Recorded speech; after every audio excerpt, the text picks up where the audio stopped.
नमस्ते। आज एक कहानी आपको सुनाना चाहता हूँ जो कि गुरु नानक देव जी के जीवन में घटी। और गुरु नानक देव जी ने इस घटना का बखान बहुत जगह किया।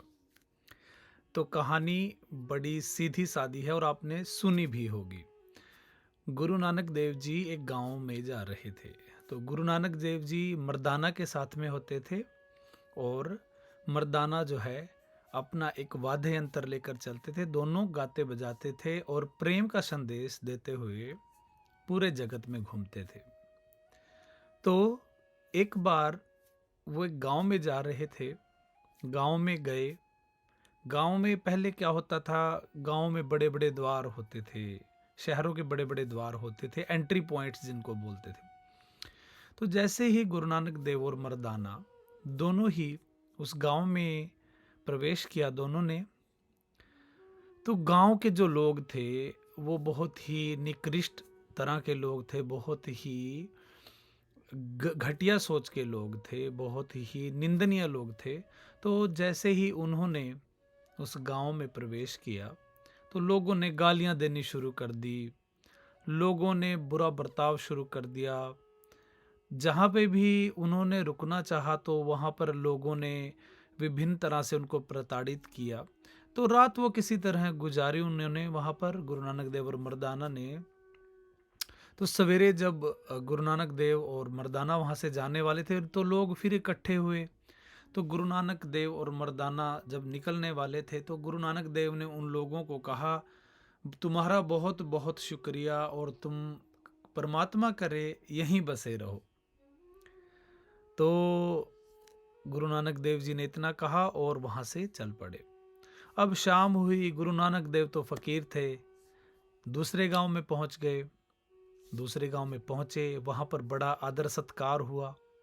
लोगों ने विभिन्न तरह का भोजन तैयार किया, विभिन्न तरह की मिठाइयाँ प्रस्तुत की और गुरु नानक देव व मर्दाना को खाने के लिए दी।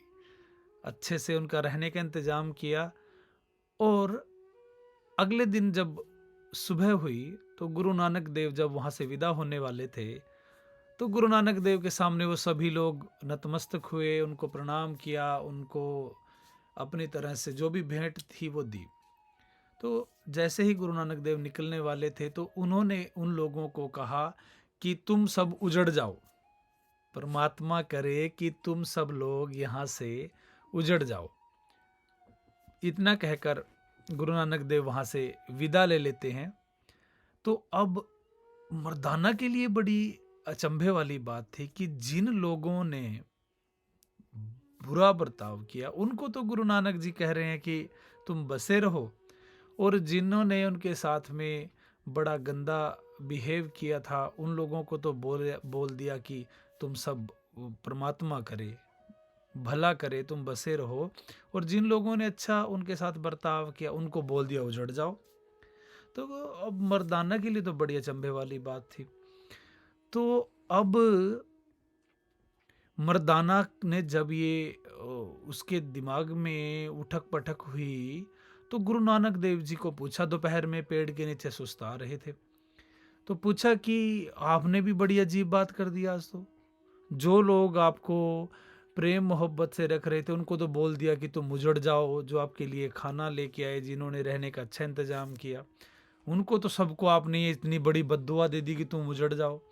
और जो लोग आपके साथ मिसबिहेव कर रहे थे, जिन लोगों ने आपके साथ अच्छे से बर्ताव नहीं किया, सोने भी ढंग से नहीं दिया, उनको बोल दिया कि तुम यहीं पर बसे रहो। ये तो बड़ा रहस्य है। ये तो आपने आज उल्टी बात कर दी। होना तो ऐसा चाहिए था कि जो लोग अच्छे से बर्ताव कर रहे थे उनको बोलते कि आप बसे रहो, और जो लोग आपके साथ गलत बिहेव कर रहे थे उनको बोलते कि तुम उजड़ जाओ। तो बड़ी अजीब बात थी। तो गुरु नानक देव जी ने फिर बड़े तरीके से मर्दाना को इसके बारे में बताया, इसका वर्णन किया। उन्होंने कहा कि जो लोग बुरा बिहेव कर रहे थे, जिन लोगों ने बुरा बर्ताव किया, वो लोग यदि पूरे संसार में फैल जाएंगे, जो बुरे हैं, बुरा बर्ताव करते हैं, दूसरों की निंदा करते हैं, चुगली करते हैं, तो वो तो सारी जगह फैल जाएँगे, अपनी बुराइयाँ लेकर जाएँगे और लोगों में भी ये बुराइयाँ फैलाएँगे और लोगों को भी अपने जैसा बनाएँगे। लेकिन जो लोग पहले से ही भले हैं, जो दूसरे का मान-सम्मान करते हैं, दूसरे के लिए व्यवस्था करते हैं, दूसरे को प्रेम करते हैं, अगर वो उजड़ जाएँगे पूरे संसार में, वो जहाँ भी जाएँगे ना, तो वो वहाँ पर जाकर अपनी तरफ से अच्छाइयाँ ही लेकर जाएँगे, प्रेम ही लेकर जाएँगे। वो जुड़ेंगे तो पूरे संसार को ही बहुत ही प्रेम पूर्वक एक जगह बनाएँगे रहने के लिए। तो इसी तरह से यदि तुम अपनी तरफ देखोगे ना, तो तुम क्या हो? तुम एक अपनी तरफ से देखोगे उन्हीं लोगों में शामिल हो जो कि वो बसने वाले लोग हैं। तुम बसे हुए वहाँ पर इसीलिए हो कि तुम जो है अपनी बुराइयों की वजह से बसे हुए हो। अपने बुरे कर्मों की वजह से वहीं रुके हुए हो। जैसे एक गंदा नाला अटक जाता है ना, जैसे एक जोहड़ होता है, तालाब होता है, कुआँ होता है, यदि उससे पानी नहीं निकलता है ना, तो वो कीचड़ वहीं पर इकट्ठा हो जाता है, वो कीचड़ वहीं पर रह जाता है, वो कीचड़ ही बन जाता है। लेकिन यदि तुम्हारे दिल में प्रेम के भाव हैं, अच्छाई के भाव हैं, तो तुम गंगा जैसे बहते हो, तुम आगे से आगे चले जाते हो।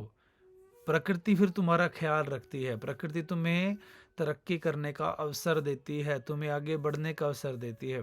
लेकिन मन संकुचित है, मन में चोर है, मन में बुराइयां हैं, मन में कितने पाप हैं, लोगों की बुराइयां करने में तुम्हें मजा आता है, चुगलियां करने में मजा। दिन भर तुम देखो अपनी तरफ करते क्या हो, दिन भर चुगलियां, दिन भर बुराई, इसने ये कर दिया, उसने वो कर दिया, और उससे हासिल क्या हो रहा है? वहीं के वहीं हो, एक कदम भी आगे नहीं बढ़ पाए हो तुम, और ना बढ़ पाओगे। ये प्रकृति का नियम है, जैसी तुम्हारी सोच है ना, प्रकृति तुम्हें वैसा ही दे रही है। अपनी तरफ झांको, ध्यान से देखो कि प्रकृति ने तुम्हें आज तक दिया क्या है। अगर 40-45 साल तुम्हारी उम्र होगी और तुम्हें प्रकृति ने आज तक दिया ही कुछ नहीं ना, तुम्हें वहीं पर रखा हुआ है, उसका बहुत बड़ा कारण है मन में पाप है, मन में बुराइयां हैं, दूसरे को नीचे गिराना है। तुम्हारे दिल में जो दूसरे को देख के जलन की भावना होती है, वो सब इसी का देन है कि जहां पर तुम्हें परमात्मा ने रखा है ना, वो इसी कारण से कि तुम्हारे दिल में वो बुराइयां घर कर चुकी हैं। देखो अपनी तरफ, दिन भर क्या कर रहे हो? तो यदि इस दिल को ठीक नहीं किया, इस अपने भाव को ठीक नहीं किया, तो वहीं पे रहोगे, 100% वहीं पर रहोगे। कुछ नहीं कर सकते, जितना मर्जी जोर लगा लो, क्योंकि परमात्मा तुमसे ज्यादा होशियार है। तुम उससे होशियारी कर रहे हो, वो तुमसे ज्यादा होशियारी करता है। अगर तुम ये सोच रहे हो कि तुम किसी का बुरा सोच के, बुरा करके, या तुम किसी के बारे में गलत व्यवहार करके आगे निकल जाओगे, वो संभव नहीं है। वो एक कुछ क्षण के लिए तो हो सकता है, लेकिन परमानेंट लंबी रेस में वो नहीं चलेगा। परमात्मा उन्हीं का साथ देता है जो निष्कपट हैं, जो दूसरे का बुरा करना चाहते हुए भी माफी कर देते हैं कि चलो छोड़ो, इसको माफ कर देते हैं। इसको बड़े गूढ़ रहस्य की यह बात है। इसको अगर परखोगे तो जीवन सफल है, नहीं तो गंदे नाले जैसे, एक तालाब जैसे गंदा होता है ना, वैसे ही रहोगे जिंदगी भर। और यदि फूल बन जाओगे तो फूल का क्या है, आज बगिया में लगा है, कल मंदिर में भी हो सकता है, कल किसी प्रेमिका के हाथ में हो सकता है, परसों किसी के गले की माला बन सकता है। खुशबू फैलाना सीखो जीवन में। जीवन में खुशबू नहीं फैलाओगे तो खुद का जीवन बदबू से भरा हो जाएगा। तो इस कहानी से शिक्षा लें, इस कहानी को जीवन में उतारें और कोशिश करें अपने जीवन को अच्छे रास्ते पर ले जाने की। चुगलियों से, किसी दूसरे की बुराई से, दूसरे के बुरा करने से तुम्हारा कुछ ऐसा नहीं है भला हो जाएगा, तुम वहीं रहोगे। तो इन चुगलियों को छोड़ दो, अपने जीवन को थोड़ा सा परमात्मा की तरफ लेकर चलो, फिर परमात्मा ही तुम्हें ले चलेगा, जहाँ पर भी तुम सोचोगे वहाँ ले चलेगा। वो तब तक नहीं लेके जाएगा जब तक कि तुम्हारे मन में कपट है, खुद को दूसरे से होशियार समझने की प्रथा लगे। तुम्हें नहीं पता कि दूसरा तुमसे कितना आगे की सोच के बैठा हुआ है। तुम सोच रहे हो 2 क्षण की, परमात्मा तुम्हारे से क्या पता कितने आगे की सोच कर बैठा है। या जिसका तुम बुरा सोचने की प्रयास कर रहे हो, बुरा करने का प्रयास कर रहे हो, वो तुम्हें है ही नहीं पता कि वो कितना आगे की सोच कर बैठा हो। तुम तो अभी बच्चे हो, परमात्मा के आगे तो बच्चे हो, खुद को होशियार समझने का प्रयास कर रहे हो। तो इस कहानी से प्रेरणा लें। यदि कोई प्रेम आपका है, कोई आपका सुझाव आपका है, कोई प्रश्न है, वो जरूर आप भेजें।